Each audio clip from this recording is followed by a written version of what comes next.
Chers téléspectateurs, bonsoir et bienvenue dans l'émission Débat Éducation. Je vous l'avais dit dans les émissions précédentes que l'équipe de Débat Éducation mettra tout en œuvre pour que les cours que nous diffusions soient profitables à tous les élèves.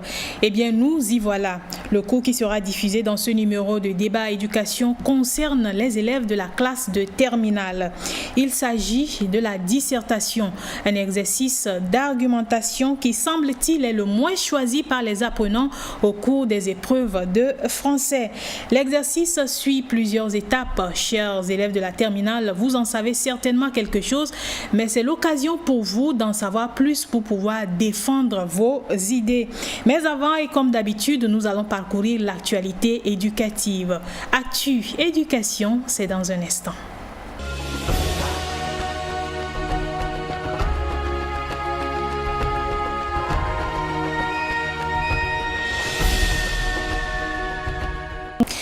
Dans l'actualité éducative, on retient qu'un centre universitaire sera construit très bientôt dans le Grand Cloto. C'est un cadre d'apprentissage qui sera dédié à plusieurs secteurs d'activité, parmi lesquels l'agro-pastoral.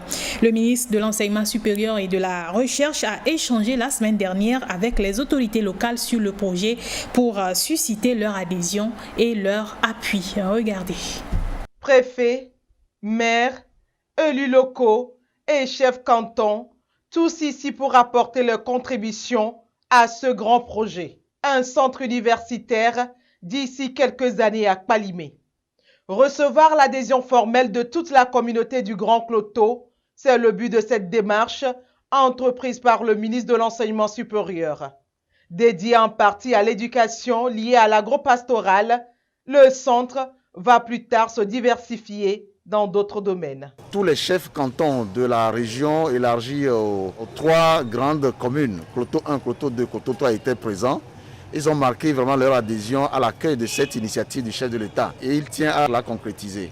Aujourd'hui, nous sommes arrivés à une phase ultime qui est l'adhésion des communautés et je pense que les autorités compétentes sauront désormais ce qu'il y a à faire en ce qui concerne la concrétisation du projet proprement dit. Et pour cela, nous félicitons le préfet et le maire de Cloto 1 qui font un excellent travail en ce sens. La vision des plus hautes autorités togolaises est de faire de la ville de Kpalimé un carrefour d'échanges culturels et de partage intellectuel. Vous savez qu'avec la crise sanitaire au Covid-19, les cours à distance sont devenus un impératif pour tous les systèmes d'enseignement, que ce soit au niveau des enseignements primaires, secondaires ou encore au niveau de l'enseignement supérieur. C'est un réel défi du moment où il faut limiter au maximum le contact physique pour éviter la propagation de la maladie. Le syndicat de l'enseignement supérieur du Togo, ZEST, a mené la réflexion autour du sujet à sa rentrée syndicale. Pédagogie et recherche universitaire à l'ère du distanciel. Quel défi! C'est autour de ce thème que le ZEST et les étudiants ont échangé pour répondre aux défis actuels qu'impose la crise sanitaire au système d'enseignement supérieur. À l'initiative du syndicat de l'enseignement supérieur du Togo, les enseignants-chercheurs, syndicalistes, responsables de l'administration universitaire ont répondu présents. C'est la rentrée syndicale 2020-2021, un moment solennel pour échanger et surtout participer à la construction d'idées pour se conformer aux exigences d'un cadre d'enseignement favorable eu égard à la crise sanitaire liée au coronavirus. La formation universitaire est au ralenti. Les cours en ligne s'imposent donc.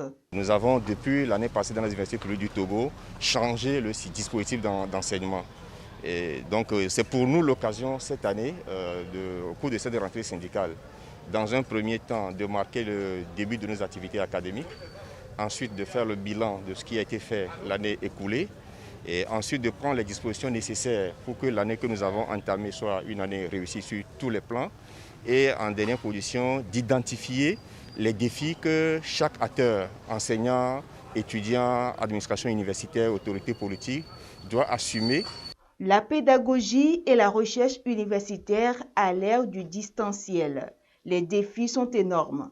Le ministre de l'Enseignement supérieur et de la Recherche invite les acteurs à soutenir cette nouvelle pédagogie universitaire afin de renforcer les compétences et les aptitudes des étudiants. Il faut désormais la recherche qui donne des résultats. Des recherches qui donnent des résultats qu'on arrive à vendre. Et des recherches qui donnent des résultats qu'on arrive à acheter. Que les syndicats nous fassent des propositions sur qu'est-ce qu'il faut faire aujourd'hui. Où est-ce qu'il faut investir les moyens pour que nos universités ne soient pas des universités où on ne fait qu'enseigner pour sortir des cadres juste opérationnels qui peuvent travailler de façon opérationnelle, mais aussi qu'on sorte des produits qu'on puisse vendre qui soient vraiment des produits hautement appréciés de par le monde. Créé en 1991, le syndicat de l'enseignement supérieur du Togo ZEST s'engage pour la défense de la gestion d'intérêts communs.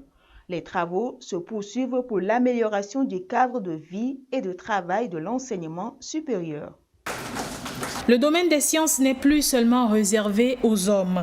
On retrouve aujourd'hui beaucoup de femmes et de filles dans le secteur et elles sont déterminées à s'investir davantage dans les matières scientifiques pour résoudre les problèmes de leur communauté.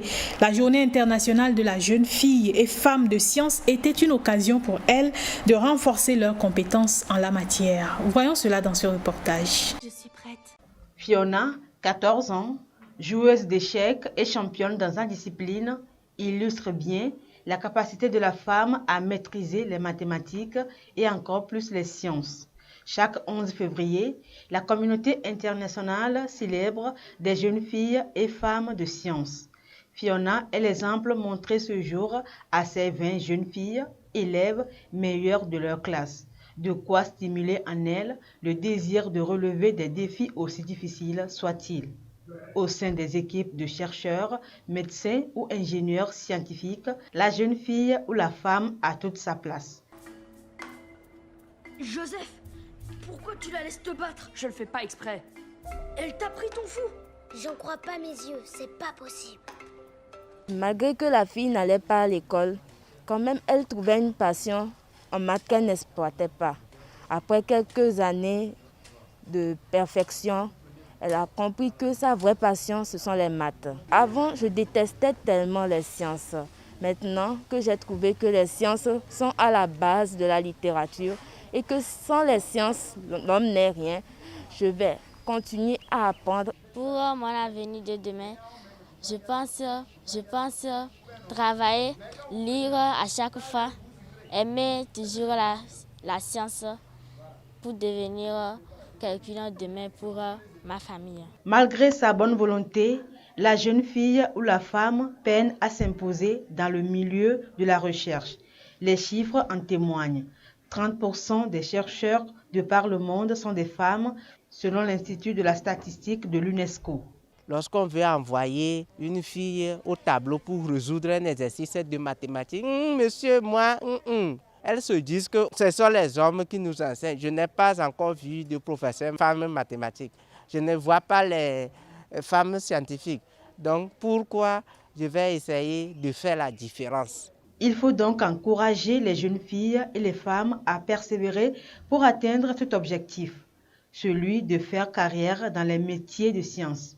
L'association Les Archimèdes et l'ONG Fawe Togo s'y engagent. Travaillons de telle sorte que les bases soient consolidées pour tous les enfants. Donc aujourd'hui, nous avons glorifié la science et je suis sûre que nous allons rêver et nous allons avoir de futures femmes scientifiques. Instituée en 2015, cette journée veut briser les tabous et lever les barrières qui empêchent la femme ou la jeune fille d'évoluer convenablement dans le domaine des sciences. Bientôt, le Togo aura les premières doses de vaccins anti-Covid. Le pays est en train de peaufiner sa stratégie vaccinale et d'ici fin février ou début mars, les vaccins devraient être déjà disponibles. Avec les nombreuses spéculations sur les vaccins, que pense le monde estudiantin sur l'arrivée de ces vaccins au Togo? Je vous propose de les écouter. Alors que le gouvernement s'apprête à lancer la campagne vaccinale contre le Covid-19, l'inquiétude gagne de plus en plus du terrain. Même au sein de la communauté universitaire, l'on ne paraît pas prêt pour le vaccin anti-Covid-19. Ce que le gouvernement a fait pour le vaccin, pour la protection de la population, bon, c'est une bonne chose. Le vaccin, c'est bon, mais moi je me demande si ça n'a pas d'effet secondaire sur la population. Je peux l'accepter de prendre dans le cas où On n'a qu'à tester ça sur d'autres individus pour voir si ça n'a pas d'effet secondaire. Là, je peux prendre ça. Moi, je ne pense pas faire le vaccin là parce que je ne sais pas après les séquelles que ça va causer. Donc, je ne suis pas pour. Je n'ai pas confiance en ça. On va pratiquer seulement les mesures barrières et puis je crois que c'est bon. Moi, personnellement, je ne vais pas accepter si ça a des effets secondaires. Mais si ça n'a pas d'effets secondaires, là, je peux l'accepter. S'il y a déjà un vaccin pour le coronavirus, c'est une très bonne nouvelle, une excellente nouvelle d'ailleurs. Et ça nous permettra sûrement de vivre mieux que l'année dernière. Cependant, quelques questions devraient être posées. Si par exemple, on amène le vaccin et je me fais vacciner, puis-je arrêter de porter mon masque? Puis-je embrasser ma mère si je le vois dans la rue? Puis-je aller m'amuser avec mes amis? Si la réponse à ces questions est toujours non, alors je ne trouve pas l'utilité de me faire vacciner. Mais pourquoi tant d'inquiétudes à propos du vaccin censé nous mettre à l'abri de la pandémie? L'on évoque la crainte d'éventuels effets secondaires. Je suis déjà partante pour le vaccin anti-Covid qu'on veut faire au Togo, puisque le mal, c'est un mal vraiment réel. Et puis, il faudrait que on le prévienne pour éviter de le transmettre aux autres. Ce vaccin cause beaucoup de polémiques. On se demande si est-ce que ça serait bien ou bien on veut nous injecter indirectement le virus. Mais bon, si le gouvernement prend les décisions de pouvoir nous le faire, ils ne vont pas nous injecter quelque chose qui nous fera du mal. On voit comment le coronavirus a causé beaucoup de dégâts dans les pays occidentaux. Et donc, si on veut prévenir ça au Togo, je pense qu'on devait être pour cette motion-là.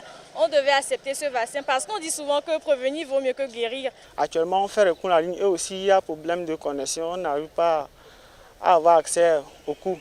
Il y a problème de connexion. Donc, c'est une fierté pour nous, les étudiants à UL, qu'on va amener le vaccin contre le Covid-19. Et on sait que désormais, on va recommencer les cours présentiels. Il y a plus de 4 vaccins utilisés à travers le monde. AstraZeneca, au cœur de la controverse, vient d'être homologué par l'OMS. Et avec les nouveaux variants du coronavirus, la vaccination se révèle de plus en plus salvatrice. La gestion des ressources financières allouées aux écoles, très importante pour la coalition nationale togolaise pour l'éducation pour tous, qui a formé 30 membres des COGEP à raison de 10 venus des régions de Savane centrale et Kara. Ils ont acquis des connaissances liées à la planification budgétaire pour bien gérer les ressources financières de leur école respective.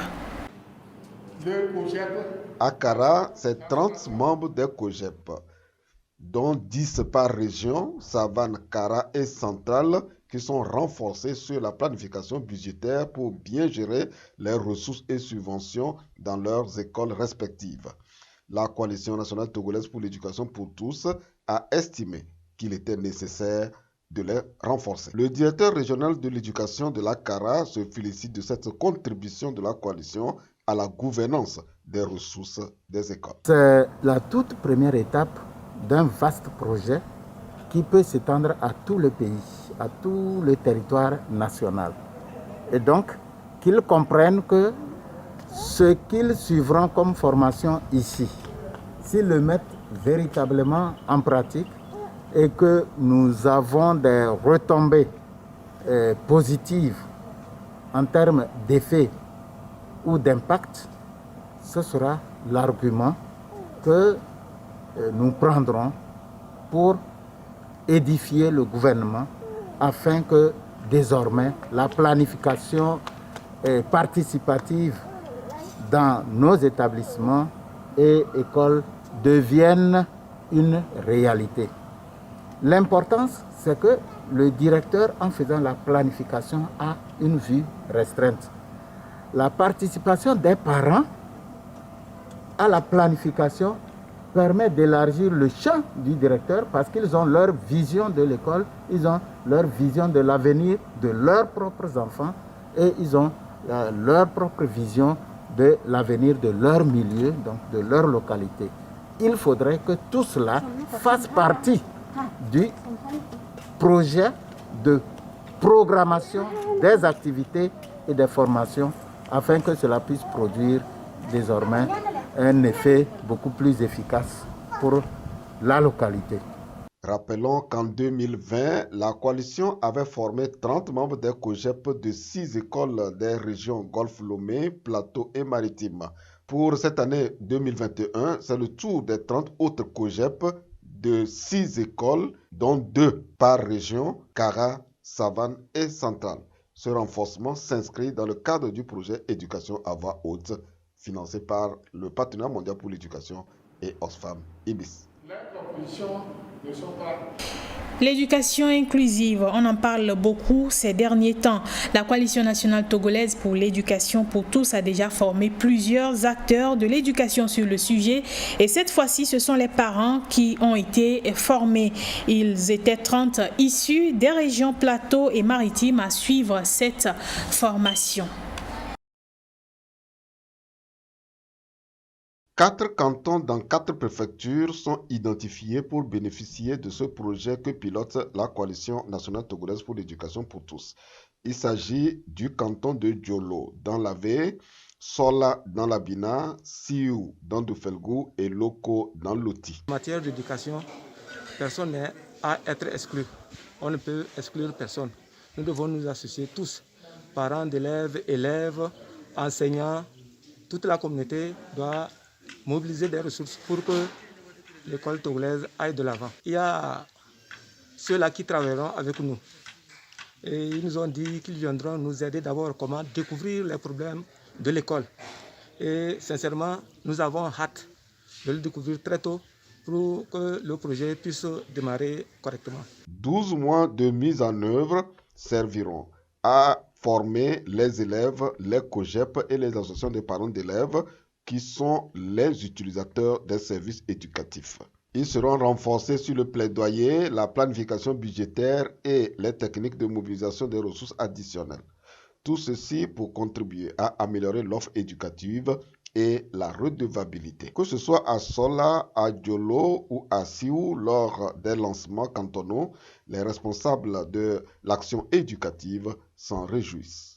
Mon canton a été élu pour la réalisation de ce projet. Et soyez-en rassurés que ce projet portera de bons fruits dans le canton pour que les autres cantons aussi puissent en bénéficier. Le projet PAGE, projet d'appui à la gouvernance en éducation, est une initiative du ministère de l'économie avec l'appui financier de la Banque mondiale et de l'Union européenne. Développer une plateforme de dialogue et de résolution des problèmes au sein de l'école. C'est un projet piloté par la Coalition nationale togolaise pour l'éducation pour tous dans 4 cantons dans les préfectures de Lavé, Doufelgou, Pagouda et Mango. C'est un projet innovant lancé au cours de ce mois. Nous découvrons ce projet avec Marcel Toy.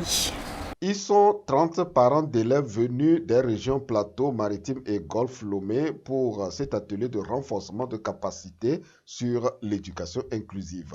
La Coalition nationale togolaise pour l'éducation pour tous, organisatrice de cette rencontre, a jugé nécessaire d'amener les parents à maîtriser l'éducation inclusive pour contribuer à scolariser cette catégorie d'enfants. Les parents ont démontré leur volonté de travailler aux côtés des communautés pour faire la promotion de l'éducation inclusive à travers leur plan d'action établi. Ils se sont engagés à travers une résolution à mettre toutes les actions inscrites dans leur plan d'action pour que, et dans leurs différentes communautés, l'enfant handicapé puisse avoir accès à l'école comme le recommandent les tests internationaux, nationaux et relatifs aux questions d'inclusion. Dans le plan d'action, certains ont proposé de faire des émissions radio en langue pour pouvoir expliquer à leurs pairs que vraiment l'enfant handicapé a des droits. Ils ont ciblé la langue vernaculaire parce que tous les parents dans les communautés ne comprennent pas le français. Donc c'est très important pour nous de savoir que les parents ont pensé à leurs pairs qui ne comprennent pas le français. Ils se sont engagés également à rassembler la chefferie.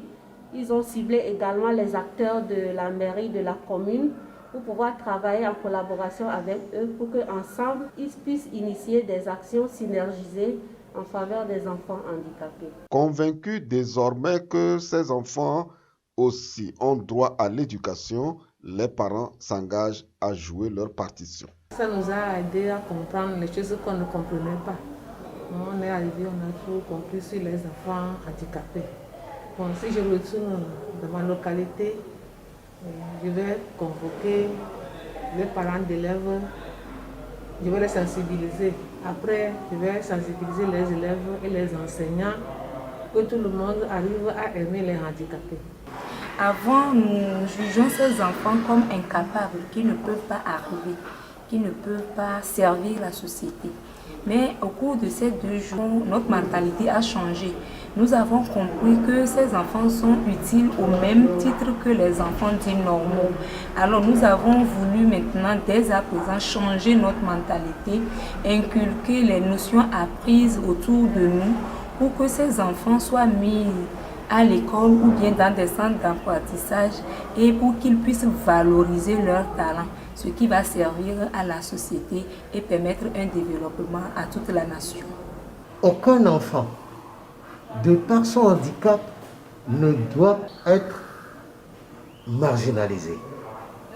Il doit suivre les mêmes formations que les enfants dits normaux. Donc, en ce sens, beaucoup de choses doivent être faites. D'abord, par l'État, qui doit insister sur l'inclusion à l'école. Et pour ce faire, il faut une volonté politique.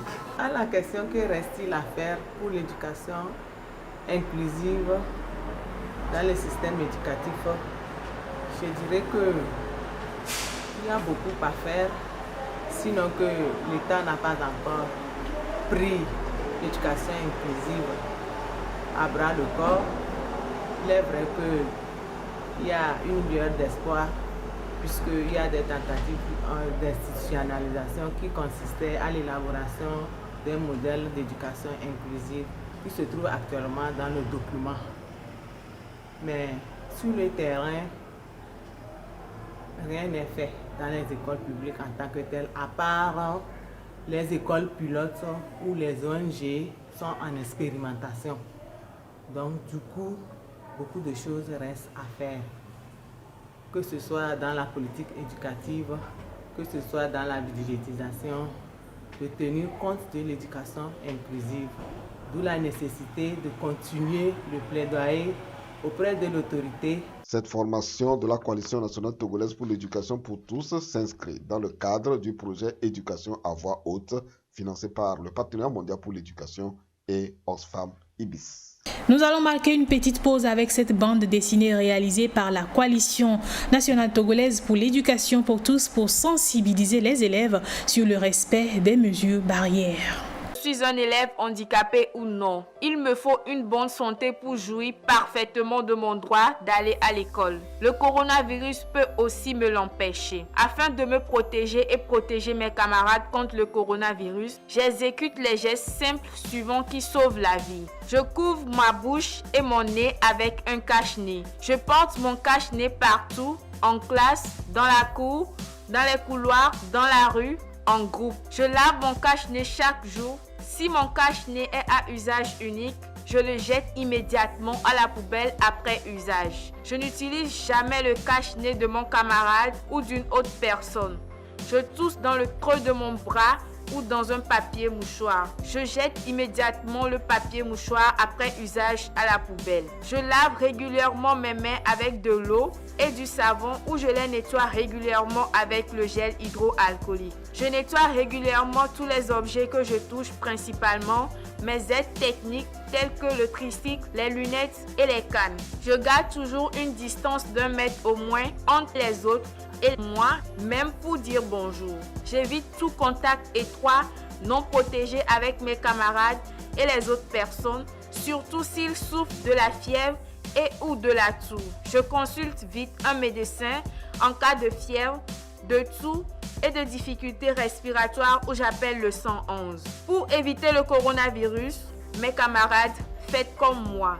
Et vous, papa, maman, enseignants et adultes, ne cessez jamais de nous rappeler ces gestes simples. C'est l'heure de se concentrer, chers élèves de la classe de terminale, pour suivre le cours sur la dissertation littéraire. Surtout, ne ratez aucune séquence de ce cours qui certainement va vous aider dans vos devoirs de français et pourquoi pas à l'examen. On se retrouve dans à peu près 25 minutes. Chers élèves, auditeurs et téléspectateurs de première, je vous salue. Je m'appelle Monsieur Agligna Ankou Martin, professeur de français. Aujourd'hui, nous allons nous entretenir un peu avec vous sur un exercice que vous aimez tant. Je nomme la dissertation littéraire. Cette leçon, vous la connaissiez déjà. Et ce serait pour nous aujourd'hui seulement de faire une petite révision. Chers élèves, qu'est-ce que nous attendons de vous à partir de cette leçon? À la fin de cette leçon, notre souhait est que vous arriviez à identifier les différentes parties d'un devoir de dissertation. Adopter le plan à partir de la consigne et enfin structurer le devoir.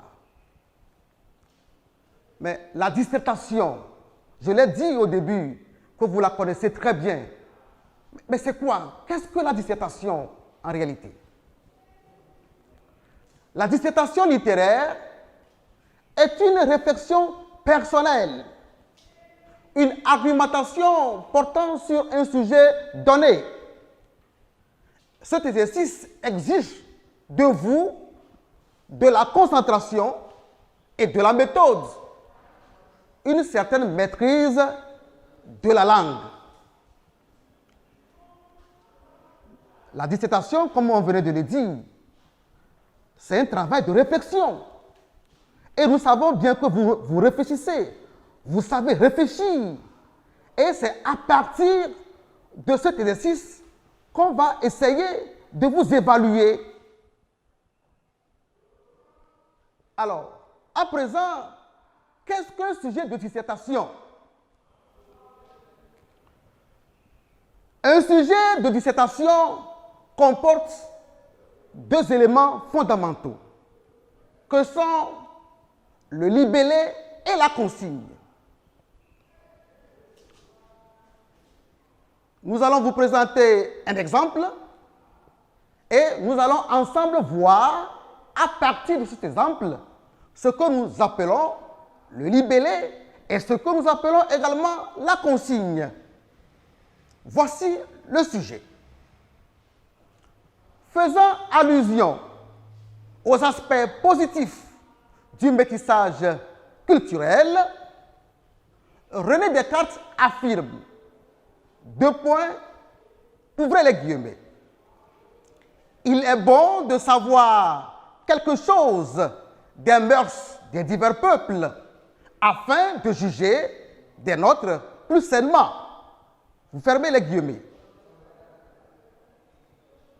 En vous référant au contexte colonial, expliquez et discutez cette affirmation de l'auteur. Je reprends le sujet, surtout pour mes amis auditeurs. Faisant allusion aux aspects positifs du métissage culturel, René Descartes affirme: il est bon de savoir quelque chose des mœurs des divers peuples afin de juger des nôtres plus sainement. En vous référant au contexte colonial, expliquez et discutez cette affirmation de l'auteur. Alors, nous allons essayer de décortiquer ce sujet-là. Alors, le libellé, vous qui me suiviez tout à l'heure, à la radio, j'ai donné la pensée d'un auteur. Il s'agissait de René Descartes. il est bon de savoir quelque chose des mœurs des divers peuples afin de juger de l'autre plus sainement. Cette pensée est mise entre guillemets. Et l'auteur de la pensée, c'est René Descartes. Alors, cette pensée-là, nous l'appelons le test inducteur ou bien le libellé. Et vous avez bien suivi. J'avais dit, en vous référant au contexte colonial, expliquer et discuter. Expliquer et discuter. Et donc, expliquer et discuter, c'est ce que nous appelons la consigne. Mais en réalité, qu'est-ce que c'est que libeller? Qu'est-ce que c'est que la consigne? Le libellé, c'est le plus souvent la phrase entre guillemets qui est soumise au candidat, qui est donc soumise à vous. Et ce libellé pose un problème. Cela suscite une idée que nous appelons généralement le libellé ou bien le thème inducteur. Cela va vers un thème. Ce libellé fait allusion à quelque chose. Mais après le libellé, nous avons la consigne. La consigne, c'est le travail qu'on vous demande à faire. On ne peut pas seulement vous donner un libellé sans vous dire le travail à faire. Et le travail à faire est dicté par la consigne. Et ici, la consigne, nous l'avons dit, c'est expliquer et discuter. Mais la consigne peut se présenter également sous forme de questions. Que pensez-vous de? Que vous suggère? Etc. Évidemment, vous avez vu que cette consigne, expliquer et discuter, cela est à la forme impérative. Expliquer et discuter. Nous en avons d'autres. Discuter tout court, expliquer, commenter, et que sais-je encore. Nous arrivons à un point très important, c'est le point qui concerne la consigne et le plan à suivre. Le plus souvent, quand vous revenez d'un devoir surveillé, ou bien d'une interrogation, vous dites « Oh, j'ai fait hors sujet, j'ai fait hors sujet ». Je voudrais vous dire qu'à partir d'aujourd'hui, vous n'allez plus faire ce que vous appelez hors sujet. Et suivez-moi attentivement. Nous allons donc repérer ensemble les consignes qui impliquent un plan dialectique. Nous avons par exemple discuté. Discuter tout simplement. Nous avons expliqué et discuté. Nous avons aussi que vous suggère. Que pensez-vous de? Ou bien qu'en pensez-vous? Partagez-vous. Alors, chers élèves, lorsque vous trouvez l'une de ces consignes, vous devez immédiatement vous dire que cela implique un plan dialectique. Un plan donc à 3 niveaux, à savoir la thèse, l'antithèse et la synthèse. Mais avant de vous dire ce que nous appelons le plan dialectique, permettez-moi, chers élèves, de revenir sur une consigne. Discuter. Tout simplement. Parce que dans la tête de beaucoup de candidats, lorsqu'on dit discuter, on commence en même temps par discuter. Cela signifie qu'il n'y a pas la phase explicative de la pensée de l'auteur. c'est très faux. Discuter cache quelque chose. Discuter cache expliquer et discuter. Cela revient à dire que tout devoir, tout sujet de dissertation commence toujours par la phase explicative. À présent, qu'est-ce que le plan dialectique avons-nous dit? Le plan dialectique qui fonctionne à 3 niveaux, la thèse, l'antithèse et la synthèse. Alors, dans la thèse, qu'est-ce que nous faisons? Dans la thèse, nous expliquons la pensée de l'auteur. Nous sommes pour l'auteur. Dans l'antithèse, nous critiquons l'idée de l'auteur.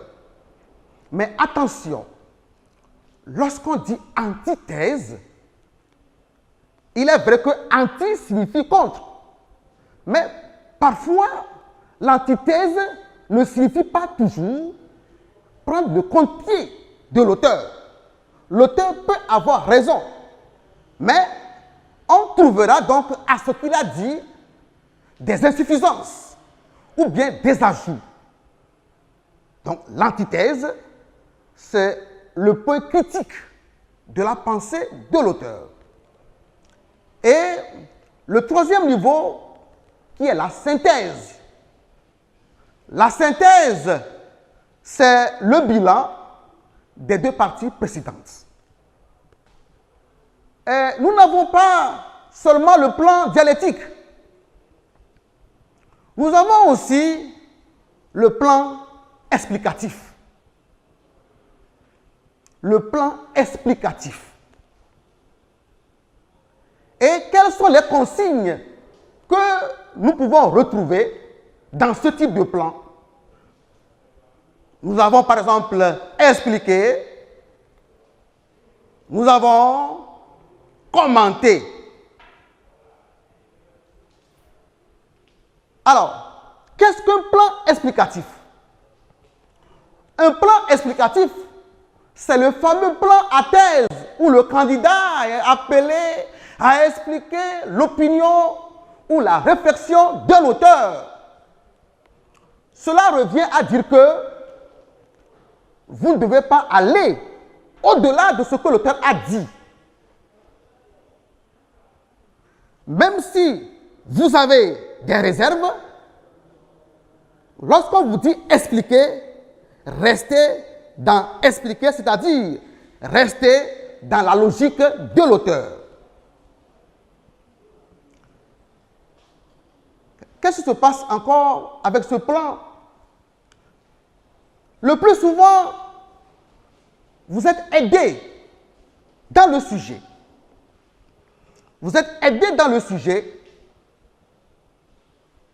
par des connecteurs logiques d'opposition. Il peut arriver. Je vous donne un exemple.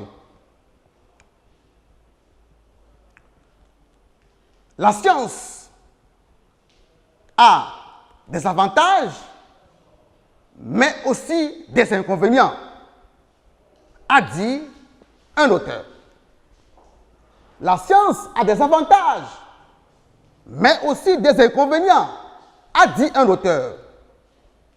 Donc, quand vous décortiquez bien ce sujet, vous allez constater que, à l'intérieur de la pensée de l'auteur, il y a un connecteur logique d'opposition, mais cela revient à dire que ce que l'auteur a dit avant mais, c'est la phase explicative, et ce qu'il dit après mais, c'est l'autre phase explicative. Parce que l'auteur a vu les 2 points de vue. Et on ne peut que vous dire expliquer, puisqu'il a vu les 2 aspects du problème. D'autres sujets aussi, à plan explicatif, mais qui ne comportent pas de connecteur logique d'opposition. Je vous donne un exemple. C'est sur la colonisation. Senghor, qui disait « La colonisation est un mal nécessaire. La colonisation est un mal nécessaire. Dans ce sujet, l'auteur a déjà vu ce double aspect de la colonisation. La colonisation est un mal. La colonisation également nécessaire. Donc, il a vu les inconvénients et les avantages de la colonisation. Il a raison. Et là, avec ce sujet, la consigne serait expliquée ou bien commentée. Alors, à part ces deux types de plans, le plan explicatif et le plan dialectique, il y en a d'autres. Mais je venais de développer avec vous les plans les plus usuels. On peut aussi trouver le plan comparatif, le plan inventaire, etc. Mais sur ces différents types de plans, nous reviendrons après pour vous les expliquer.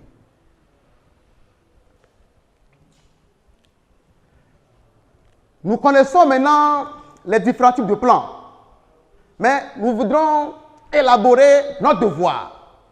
Alors, comment présenter un devoir de dissertation littéraire? La dissertation littéraire comprend trois grandes parties. L'introduction, le corps du devoir et la conclusion. Alors, qu'est-ce que nous faisons concrètement dans l'introduction? L'introduction est rédigée en un seul bloc, en un seul paragraphe, mais comporte trois éléments. Alors, quels sont ces éléments? Nous avons le contexte général. Là, il s'agit de contextualiser le sujet, la pose ou la présentation du sujet. Il s'agit là de formuler le problème que pose le sujet.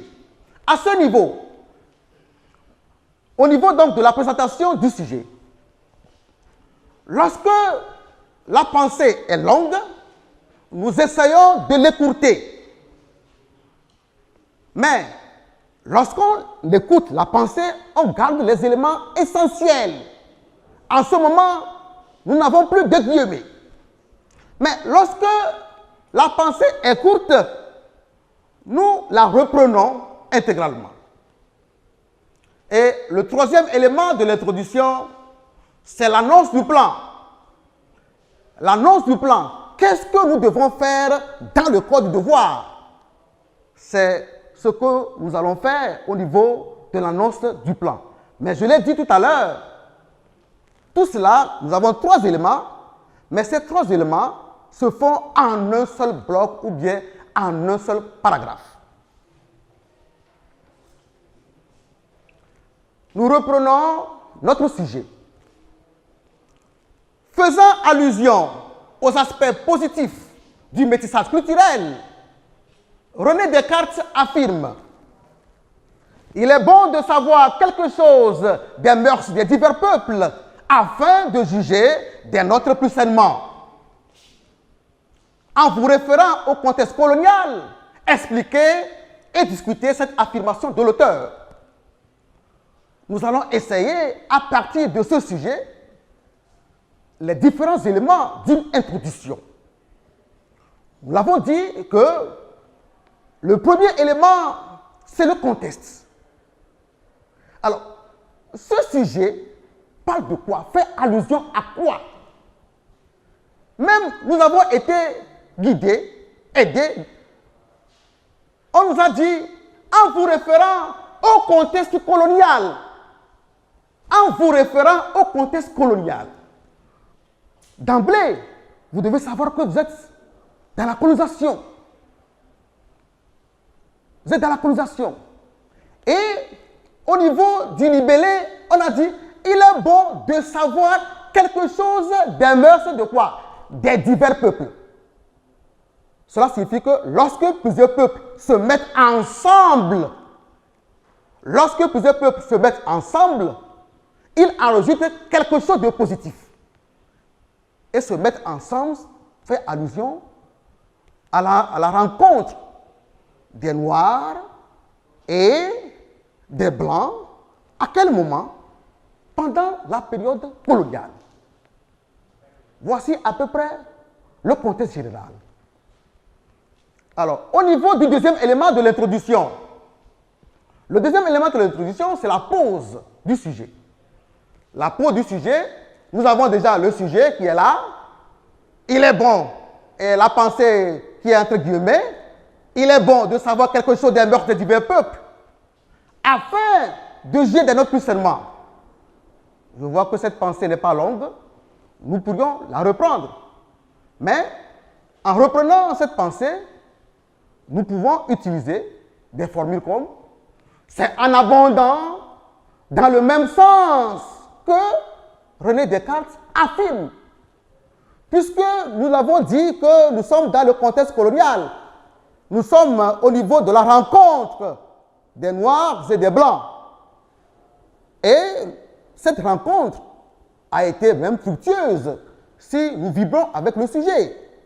C'est dans ce temps d'idée que, ou bien c'est en abondant dans le même sens que René Descartes affirme, et je replace la pensée de René Descartes.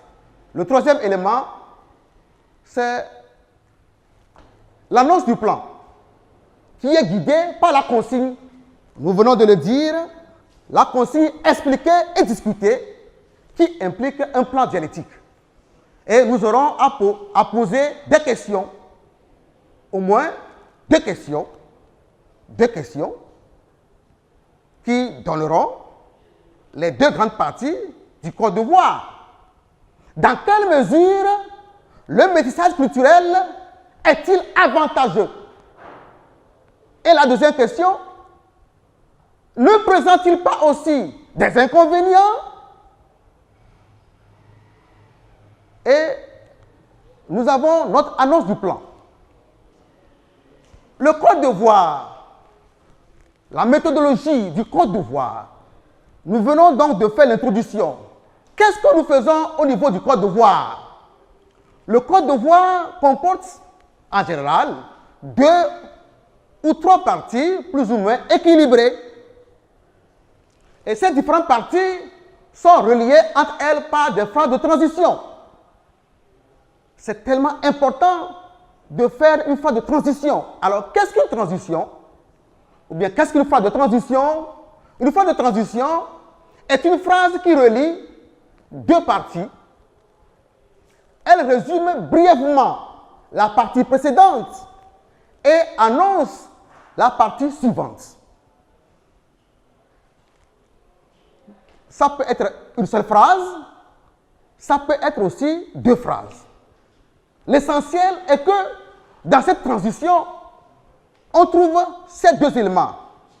Le résumé de la partie précédente et l'annonce de la partie à suivre. Par exemple, ce sujet. En clair, selon René Descartes, le métissage culturel est avantageux. Cependant, n'a-t-il pas aussi des aspects négatifs? Quand le professeur voit cela, il sait que vous venez d'analyser les aspects positifs et après, vous allez analyser les aspects négatifs. Chaque partie est organisée en paragraphes, reliés entre eux par des connecteurs logiques selon les rapports entre eux. Donc, il faut qu'il y ait une certaine logique. Tout à l'heure, je parlais des aspects positifs de la colonisation ou bien du métissage culturel. L'élève doit être ordonné. Il peut, par exemple, dire, dans un premier temps, dans un deuxième temps, dans un troisième temps, parfois primo, secondo, tertio, etc. Ou bien, tout d'abord, ensuite, s'il y a 2 éléments, en outre, enfin. Et à chaque fois, il doit aller à la ligne. Il doit aller à la ligne. Quand il finit un paragraphe, il va à la ligne, commençant bien sûr par le connecteur logique, et il continue son devoir. Comme ça, le devoir est bien structuré. Et quand le professeur corrige la copie, il est content. Votre copie est contente et le professeur aussi est content. Alors, comment est-ce que nous faisons un paragraphe? Un paragraphe, il y a l'idée suivie d'arguments, exemple, ça peut être un exemple, ça peut être des exemples, et aussi une citation ou des citations. Mais attention mes amis, ne créez pas des citations circonstancielles. Parfois, vous avez envie de créer vous-même vos citations et on cherche l'origine jusqu'à la fin, on ne trouvera rien. Faites attention. Il faut que les citations que vous donniez soient des citations originales, s'il vous plaît. Mais faudrait-il également que ces citations cadrent bien avec la partie que vous traitez. S'il vous plaît. S'il vous plaît. Alors, la dernière étape, c'est la conclusion. La conclusion, elle est également rédigée en un seul bloc. Elle comprend 3 éléments. Quels sont ces 3 éléments? Il y a un bilan. Et deuxième élément, là, il faut donner son point de vue sur le problème. Et le troisième élément, c'est l'ouverture du débat. L'ouverture. Le plus souvent, nous pensons que ce n'est pas utile. On dit que l'ouverture est facultative. Non, s'il vous plaît. L'ouverture n'est pas facultative. Il faut faire l'ouverture. Alors, comment nous le faisons? Parfois, on peut poser une question qui débouche sur un autre sujet ou procéder à un rapprochement thématique, ouvrant sur d'autres perspectives. Dans notre cas de figure, dans notre sujet, alors, on peut ouvrir le débat si le métissage culturel est tellement nécessaire. Que dire de la colonisation? Quelque chose comme ça. Je sais que vous en avez tant, hein? Vous avez tant d'exemples à donner. Alors, exercice de maison pour la séance prochaine. Notre exercice demeure. Faisant allusion aux aspects positifs du métissage culturel, René Descartes affirme: il est bon de savoir quelque chose des mœurs des divers peuples afin de juger des nôtres plus sainement. En vous référant au contexte colonial, expliquez et discutez cette affirmation de l'auteur. Là, pour la prochaine séance, vous allez essayer de vous amuser, j'allais dire, en rédigeant tout le devoir, l'introduction, le code de voix et la conclusion. Alors, la présentation formelle de votre devoir, nous l'avons dit, l'introduction se fait en un seul bloc. Après l'introduction, vous laissez 2 ou 3 lignes et vous faites le code de voix. Au niveau du code de voix, pour quitter d'une partie à une autre, nous allons à la ligne, et quand nous allons à la ligne, nous faisons la transition.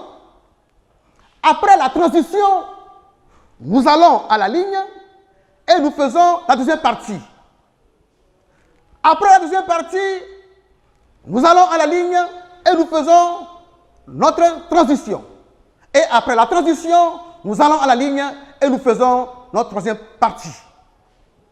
Après la troisième partie, nous laissons encore 2 ou 3 lignes et c'est en ce moment que nous faisons notre conclusion.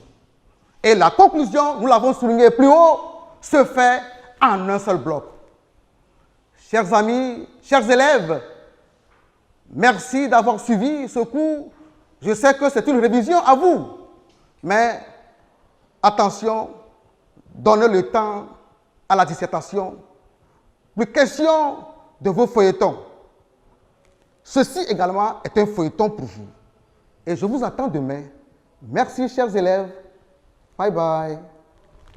Et voilà, plus de 20 minutes de cours. J'espère pour vous, chers élèves, que vous avez retenu quelque chose et que vous avez noté pour reprendre l'exercice seul. Ne soyez pas égoïste, partagez ce que vous avez reçu avec vos camarades parce que notre objectif dans cette émission est d'atteindre le maximum d'élèves avec les cours que nous diffusons. On se dit à la prochaine et fidèles téléspectateurs, retrouvons-nous mercredi prochain pour débat thématique. D'ici là, portez-vous bien et au revoir.